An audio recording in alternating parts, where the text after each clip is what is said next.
Hello again, wrestling fans. I'm glad to see you here. I'm Tom Colohue, working for Sportskeeda, but today working for my own YouTube. I still don't quite have a name sorted. I've got a couple of ideas bouncing around my head, so I might end up asking a question about that one. I'm going to be covering some news and rumours today, covering who might be winning the Rumble, matches we expect there, some comments from Cody Rhodes on Luke Harper, and of course I'm going to wax lyrical a little bit on Rhea Ripley because of everything that's happened with NXT recently. So please, before I get started, take a moment to click like and I'll jump straight into it. Talking about the Royal Rumble, the most likely winners at the moment remain Roman Reigns on the men's side and a sort of a new contender for the female side, Shayna Baszler. Roman I don't think surprises many people, the idea that Roman is the one to take on The Fiend, despite how long the feud with Corbin has been, and it's been going for a long time at this point. I do think Roman is best placed to move into that feud in January. We'll have to see how that plays out. The Fiend obviously is unlike anything we've encountered before, so a lot could happen. Roman seems to be the ideal person, though. There are rumours, as ever, of Cain Velasquez. He is rumoured to be coming in for a match at the Royal Rumble, possibly against Brock Lesnar. Brock needs to wrestle someone. There isn't a storyline so far. We'll have to see how that plays out. That will probably start to be built after the Christmas season in the New Year shows. Brock Lesnar will have to appear at least to start a feud, and then will undoubtedly appear on the go-home shows as well.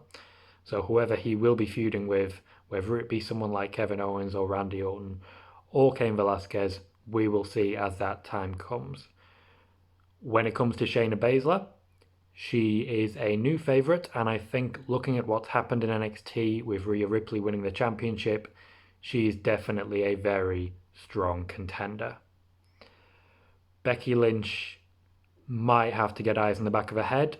She is out of competitors at this point.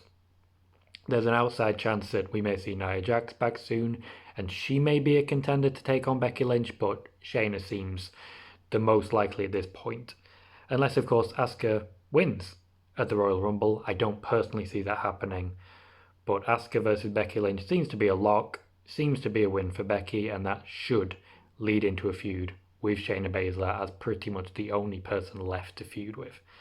Becky's beaten all comers, so she needs some new faces. There's still an outside chance that Sasha Banks may win.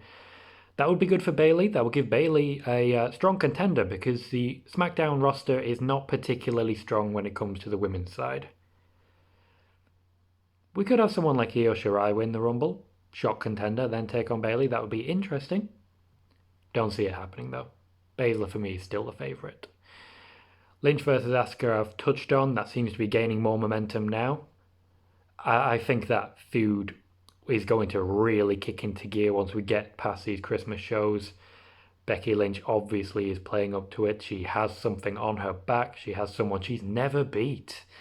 And that's a good storyline. That's always a great storyline. That's always a storyline worth telling. I'd like to see someone that Charlotte Flair can't beat. But at the moment, that is Becky Lynch. So it has happened. Becky's been decisive. Charlotte does not seem to have a match going into WrestleMania. Potentially she'll team up with Natalya. We'll see her in a tag title feud. We'll have to see. This may be a match that doesn't involve a feud. Leading into WrestleMania, there are no contenders really at the moment for Brock Lesnar. Tyson Fury seems to be making a strong case though. Every outlet he's spoken to, he's been talking about it, but to be fair, if he's asked the question, he would. This is one of the reasons I think if Cain Velasquez does have a match with Brock Lesnar at the Royal Rumble, it will be a brief one. It won't last too long, and it won't be leading into a feud.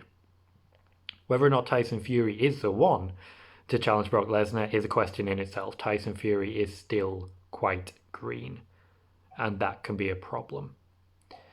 That probably is why he's been paired up with Braun Strowman moving forwards in a tag team. Both men obviously can work as faces, can work as heels, don't see it personally.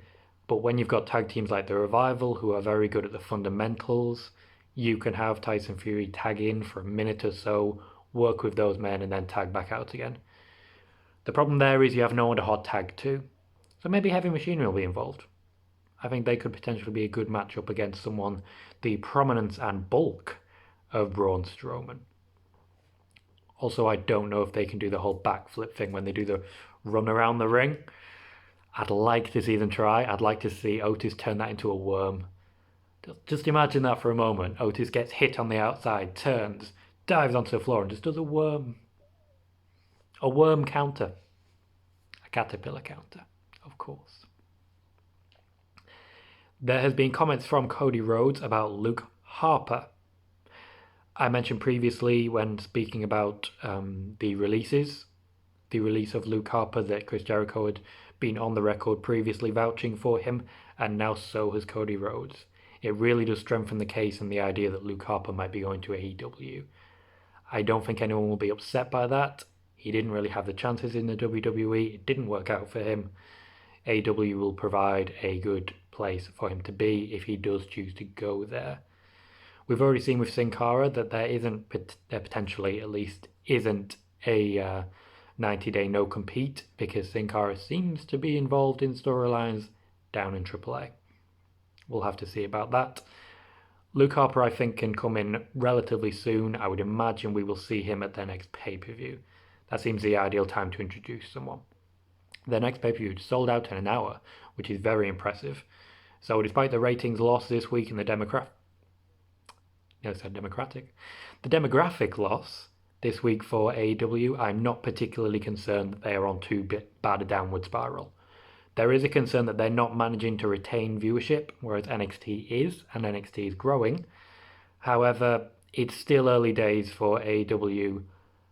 I have said for a while we need to wait 3-6 months for them to sort of balance out. But it's worth pointing out they started with 1.4 million viewers. They are not at that level anymore. They need to find ways to retain viewership better. We'll have to see. I don't think the Dark Order at the moment are the way to do that. But with a Jericho-Moxley feud on the horizon, there is potential. We'll have to see, because I think AEW has the problem of having a very strong top of the card and then a very large gap between the rest of it. Hopefully they can bridge that gap very soon. Finally, Rhea Ripley is the NXT Women's Champion. I feel vindicated because in June I was writing articles about Rhea Ripley being the next big star, the casual brutality. I feel vindicated by that, but I think everyone benefits from this. Rhea Ripley has been tremendous in everything she's done. At the beginning of this year, I was in Blackpool watching her unfortunately lose the NXT UK Women's Championship to Toni Storm. However, she moved on, she moved up, because despite NXT UK being a favourite of mine, obviously living in the UK, it's the only show I can really go to, it is undoubtedly a step up to the NXT main roster that has also been done by Pete Dunne and Tyler Bate, even though Tyler Bate does sort of go back and forth. Same with Volta, back and forth quite a bit. So it's exciting for Rhea Ripley, it's exciting for the women's division in NXT, which has been doing tremendous things. We'll see how it goes, we'll see who the next challenger is. Dakota Kai is a strong shoe-in, of course, but I think Io Shirai might be more likely at the moment. That's all I've got for you at the minute. If there's any questions you'd like me to ask, please do message me on Twitter. It's at Colohue, that's Colohue. Please do give me a like on these YouTube videos and a subscribe. It will encourage me to keep going. I hope I have more news for you soon. Thank you very much for watching. Good night.